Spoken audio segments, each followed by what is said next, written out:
آپ یہ روایت کرتے ہیں کہ اللہ کے رسول صلی اللہ علیہ وآلہ وسلم نے مجھے ارشاد فرمایا، اذا اتیت مضجعک، جب آپ اپنے بستر کی طرف آنے کا ارادہ کریں، فتوضا، وضو کریں، وضوءک للصلاۃ، ایسا وضو جو آپ نماز کے لیے کرتے ہیں۔ نماز عشاء کی ادا ہو چکی، اگر آپ باوضو نہیں ہیں تو پھر وضو کر کے آ جائیں بستر کی جانب۔ ثم استجع علی شقک الایمن، پھر دائیں پہلو آپ لیٹ جائیں۔ وقل، اور اس کے بعد پھر آپ یہ دعا مانگیں، اور وہ دعا کیا ہے؟ اللہم اسلمت نفسی الیک، اے اللہ میں نے اپنی ذات کو تیرے حوالے کر دیا۔ ووجہت وجہی الیک، اور میں اپنا چہرہ اور اپنا پورا وجود تیری طرف کرتا ہوں، میری تمام نیتیں تیری ذات کی رضا ہیں، میری زندگی کا مقصود تیری خوشی ہے۔ وفوضت امری الیک، میں نے اپنے تمام امور تیرے سپرد کر دیے۔ والجأت ظہری الیک، اور اب میں تیری طرف پناہ گزین ہوں، رغبتاً و رہبتاً الیک، تیری طرف رغبت کرتے ہوئے خوشی کے ساتھ، اور تجھ سے ڈرتے ہوئے، محبت کا ڈر۔ لا ملجأ ولا منجا منک الا الیک، کوئی پناہ نہیں، کوئی نجات نہیں سوائے تیری ذات کے۔ اے اللہ تیری ذات سے ہمیں پناہ ملے گی، تو ہی ہمیں پناہ دینے والا ہے، تو ہی ہمیں نجات دینے والا ہے۔ آمنت بکتابک الذی انزلت، میں تیری اس کتاب پر ایمان لایا جو نازل کی گئی ہے تیری طرف سے۔ وبنبیک الذی ارسلت، اور میں تیرے اس نبی پر ایمان لاتا ہوں جس کو تو نے بھیجا ہے۔ فإنک ان مت من لیلتک مت علی الفطرہ، اللہ کے رسول نے حضرت برا سے ارشاد فرمایا، اے برا اگر تو اس رات اس دنیا سے چلا گیا، تیری وفات ہو گئی، گویا کہ تو اسلام پر اس دنیا سے گیا ہے۔ وَإِنْ أَصْبَحْتَ أَصْبَحْتَ خَيْرًا، اگر تو نے صبح کی تو صبح تیری بھلائی کے اوپر ہوئی۔ تو یہ پریکٹس اللہ کے رسول صلی اللہ علیہ وآلہ وسلم بتا رہے ہیں۔ اسی طریقے سے حضرت ام سلمہ ام المؤمنین، جن کا اصل نام ہند بنت ابی امیہ حذیفۃ المخزومیہ ہے، ان کی روایت ہے، اور اس روایت کو امام ابو داود نے، امام ترمذی نے بیان کیا ہے۔ امام ابو داود نے اپنی کتاب کے اندر، امام ترمذی نے اپنی کتاب کے اندر اس حدیث کو روایت کیا۔ ام المؤمنین حضرت ام سلمہ رضی اللہ تعالی عنہا روایت کرتی کہ ان النبی صلی اللہ علیہ وآلہ وسلم، کہ حضور اکرم صلی اللہ علیہ وآلہ وسلم جب بھی اپنے گھر سے نکلتے، کان اذا خرج من بیتہ، جب بھی اپنے گھر سے نکلتے، قال، تو آپ فرماتے، بسم اللہ، میں اللہ کے نام سے اس گھر سے نکلا ہوں۔ توکلت علی اللہ، میں نے اللہ پر توکل کیا۔ اللہم انی اعوذ بک، اے اللہ میں تیری پناہ میں آتا ہوں، ان اضل او ادل، اس سے پہلے کہ میں گمراہ ہو جاؤں یا گمراہ کیا جاؤں، او ازل او ازل، یا میں پھسلوں یا پھسلایا جاؤں، او ازلم او ازلم، ظلم کروں یا ظلم کیا جاؤں، او اجہل او یجہل علی، یا مجھے اگنور کیا جائے یا میں اگنور ہو جاؤں، یا میں ناواقفیت کے عالم میں رہوں یا مجھے ناواقف رکھا جائے۔ تو یہ پریکٹس، یہ دعا آپ کیا کرتے تھے۔ اسی طرح پریکٹس کے لیے ایک اور حدیث پاک، اور اس کو حضرت سیدنا انس رضی اللہ تعالی عنہ نے روایت کیا ہے۔ امام ترمذی نے اسے اپنی کتاب کی زینت بنایا۔ ان انس رضی اللہ عنہ قال قال رسول اللہ صلی اللہ علیہ وسلم، سیدنا انس رضی اللہ تعالیٰ عنہ روایت کرتے ہیں، اللہ کے رسول صلی اللہ علیہ وآلہ وسلم نے ارشاد فرمایا، من قال، یعنی اذا خرج من بیتہ، کہ جس نے یہ دعا مانگی جب وہ اپنے گھر سے نکلا، بسم اللہ توکلت علی اللہ، اللہ کے نام سے میں گھر سے نکلا ہوں اور میں اللہ کی ذات پر توکل کرتا ہوں، ولا حول ولا قوت الا باللہ، کوئی طاقت نہیں سوائے اسی ذات کے، یقال لہ، تو پھر اس شخص کو کہا جاتا ہے، ہدیتا و کفیتا و وقیتا و تنحى عنہ الشیطان، اے انسان تو نے آج یہ دعا مانگی ہے، تجھے ہدایت بھی دی گئی اور دشمن تیرا بال بھی بیکا نہ کر سکے گا، اور تجھے پروٹیکشن بھی اللہ کی طرف سے عطا کر دی گئی، اور شیطان اس سے دور ہو جاتا ہے۔ یہ بڑی آسان دعا ہے گھر سے نکلنے کی، اور ہر ایک کو یاد بھی ہوتی ہے، بسم اللہ توکلت علی اللہ ولا حول ولا قوت الا باللہ۔ ناظرین، اس دعا کو میرے ساتھ آپ ایک مرتبہ پڑھ لیں تاکہ توکل کی پریکٹس ہم کریں۔ بار بار جب ہم توکل کی پریکٹس کریں گے تو توکل ہمارے جسم میں، ہمارے دماغ میں، ہمارے دل میں پختہ ہو جائے گا، کیونکہ مقصود توحید ہے، اللہ کی ذات ہے۔ بسم اللہ توکلت علی اللہ ولا حول ولا قوت الا باللہ۔ یہ بڑی آسان سی دعا ہے ناظرین، آپ اس کو بڑی آسانی سے یاد کر سکتے ہیں۔ بسم اللہ توکلت علی اللہ، بسم اللہ توکلت علی اللہ ولا حول ولا قوت الا باللہ۔ چونکہ یہ پروگرام دین سیکھنے کا ذریعہ ہے اور اپنے احوال کو بہتر کرنے کا ایک سورس ہے، آج ہم اس پہلے سیگمنٹ میں توکل کی حقیقت کو سمجھنے کی کوشش کر رہے ہیں اور توکل کو کیسے اپنائیں پریکٹس کے ذریعے۔ تو جب بھی گھر سے نکلیں یہ دعا کریں، یہ پریکٹس ہوگی، بسم اللہ توکلت علی اللہ ولا حول ولا قوت الا باللہ۔ اسی طریقے سے جو لوگ اسباب کو اختیار کرتے ہیں انہیں برا بھلا نہ کہا جائے، بلکہ ان کے متعلق یہ یقین رکھا جائے کہ اللہ رب العزت کے بتائے ہوئے قوانین کے مطابق وہ لوگ زندگی گزارتے ہیں۔ سیدنا انس رضی اللہ تعالیٰ عنہ کی ایک روایت ہے اور اس کو امام ترمذی نے بیان کیا، قال کان اخوانی علی عہد النبی صلی اللہ علیہ وآلہ وسلم، حضور اکرم صلی اللہ علیہ وآلہ وسلم کے دور میں دو بھائی تھے، ان میں وکان احدہما یأتی النبی صلی اللہ علیہ وسلم والآخر یحترف، ایک بھائی بارگاہ نبوت میں حاضر ہوا کرتا تھا اور دوسرا کاروبار کرتا تھا۔ فشکا المحترف اخاہ للنبی صلی اللہ علیہ وآلہ وسلم فقال لعلک ترزق بہ، تو جو کماتا تھا اس نے شکایت کی اپنے بھائی کی حضور اکرم صلی اللہ علیہ وآلہ وسلم کو کہ یہ میرے ساتھ کام پہ نہیں جاتا۔ تو اللہ کے رسول صلی اللہ علیہ وسلم نے ارشاد فرمایا کہ شاید اللہ رب العزت نے تمہیں ذریعہ بنا دیا ہے اور وہ تمہارے لیے ذریعہ ہے، تم جاتے ہو کمانے کے لیے، اللہ تعالیٰ اس کا رزق تمہیں عطا فرما دیتا ہے۔ تو ہمارے گھروں میں جو ہماری اولاد، ہمارے چھوٹے بھائی ہوتے ہیں، وہ بھی ہماری ذمہ داری ہیں۔ تو جب ہم کمانے کے لیے نکلتے ہیں تو گویا کہ ہم صرف اپنا رزق کما کے نہیں لاتے، بلکہ ہمارے ذریعے کئی دوسرے لوگوں کو بھی رزق عطا کیا جاتا ہے۔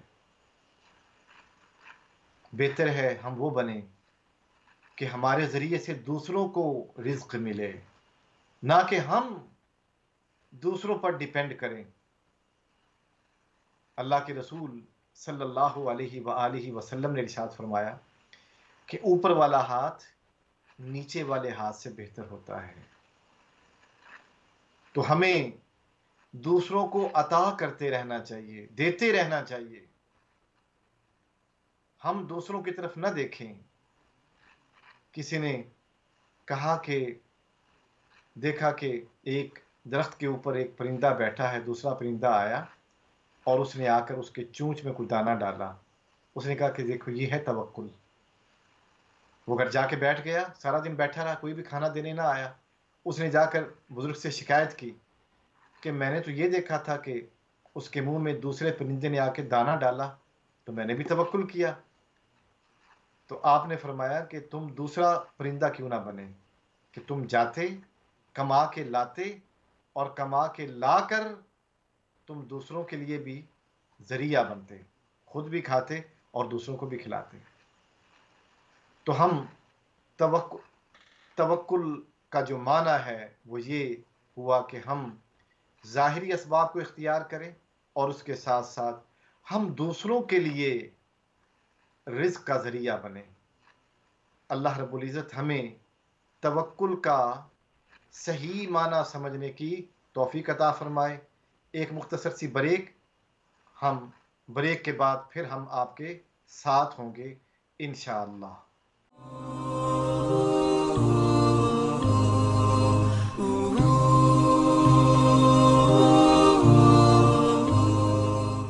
احوال اور آپ کا میزبان ڈاکٹر حافظ محمد منیر الازہری آپ کے ساتھ ہے۔ پروگرام کے پہلے حصے میں ہم نے توکل کے بارے میں بات کی، توکل کا معنی اور ظاہری اسباب، اور توکل کی پریکٹس کیسے کی جائے۔ اور پروگرام کے اس حصے میں اب کالز اوپن ہو چکی ہیں۔ اگر آپ اپنے سوالات پوچھنا چاہیں تو آپ سوالات پوچھ سکتے ہیں، اور اسکرین پر نمبر آ رہا ہے، اس نمبر پہ آپ کال کریں اور جو بھی آپ سوال پوچھنا چاہتے ہیں آپ سوال پوچھیں۔ قرآن و حدیث کی روشنی میں اس کے جوابات انشاءاللہ دیے جائیں گے۔ ہم اسی دوران توکل کے موضوع کو مزید آگے بڑھائیں گے۔ حضرت ابن عباس رضی اللہ تعالی عنہ، اور یہ حدیث پاک امام بخاری نے بیان کی ہے کہ حضرت ابن عباس رضی اللہ تعالی عنہ کی روایت ہے کہ قال حسبنا اللہ ونعم الوکیل، کہ اللہ کی ذات ہمارے لیے کافی ہے اور وہ بہترین کارساز ہے۔ اور یہ جملہ قرآن مجید میں بھی بیان کیا گیا، اور اس کو سورہ آل عمران آیت نمبر 173 کے اندر بیان کیا گیا ہے۔ اور یہ جملہ اس وقت آپ کے منہ سے نکلا جو قرآن کی زینت بنا، جب آپ کو آگ کے اندر پھینکا گیا۔ اور یہی جملہ اللہ کے آخری نبی صلی اللہ علیہ وآلہ وسلم نے بھی کہا بطور دعا، حسبنا اللہ ونعم الوکیل، کہ جب مشرکین مکہ نے اور آپ کے اعداء نے، آپ کے دشمنوں نے آپ کو چاروں طرف سے گھیر لیا، تو اس وقت آپ نے یہ فرمایا حسبنا اللہ ونعم الوکیل۔ اور حضرت ابن عباس رضی اللہ تعالیٰ عنہ کی ایک روایت اور بھی ہے کہ جس میں آپ نے یہ کہا کہ آخری جو جملہ تھا آپ کا جب آپ کو آگ میں پھینکا گیا وہ تھا حسبی اللہ ونعم الوکیل۔ فرق دونوں میں یہ ہے کہ وہ بھی قرآن کی آیت ہے، یہ بھی قرآن کی آیت ہے۔ جو پہلی آیت ہے اس میں نا ہے، اور یہ جمع کا صیغہ ہے کہ اللہ رب العزت ہم سب کے لیے کافی ہے۔ گویا کہ جب ہم دعا کرتے ہیں تو ہم دوسروں کو اپنے ساتھ شامل کرتے ہیں۔ اور دوسری روایت میں حضرت ابن عباس رضی اللہ تعالیٰ عنہ کی روایت، اور دونوں روایتیں حضرت ابن عباس رضی اللہ تعالیٰ عنہ کی ہیں، حسبی اللہ ونعم الوکیل، کہ میرے لیے اللہ کی ذات کافی ہے اور وہ بہترین کارساز ہے۔